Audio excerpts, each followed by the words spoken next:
兄弟们，又出大事了！ARB 发空投了。今天我主要就给大家介绍一下如何查询 ARB 的空投数量，以及如何多号查询。比如说像工作室这种号多的，或者说你个人有10个号、20个号这种情况下，如何批量查询 ARB 空投数量。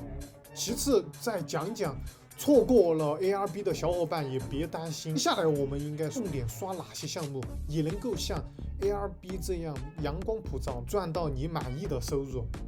现在我为大家介绍单钱包是如何查询 B 空投的数量的。首先在右上角你点击连接钱包过，连接成功过后，你可以看到这我已经连接成功，然后点击这里检查空投数量，这里你就看到我这个号得到了1125个。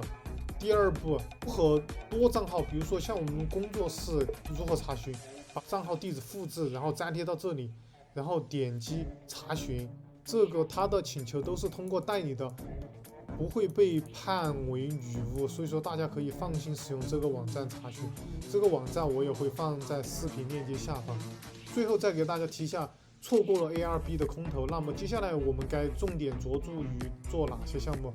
这里也有给大家推荐，重点推荐的就是认识这个 Web3 的社交，这个是必定会发币的。你只要持有它的 NFT， 去年2月份签署的信，免费就能领的。现在的话，价格大概是1000块，门槛比较高了。如果你没有的话，然后你又是小白的话，这个的话建议你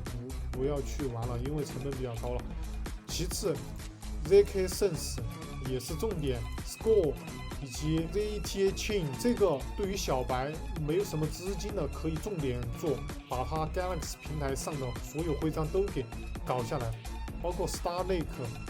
这些主网的，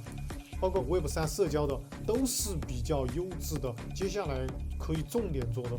如果你之前都没有撸过空投的话，你想从零学习的话，你可以通过下方的链接找到我，有统一的教程和对一的指导，然后大家一起来撸空投。这个表格我也会放在下方的。好了，我是二娃。如果你喜欢撸空投，或者说玩 NFT 小图片、土狗的话，欢迎来找到我，我们一起交流，共同暴富。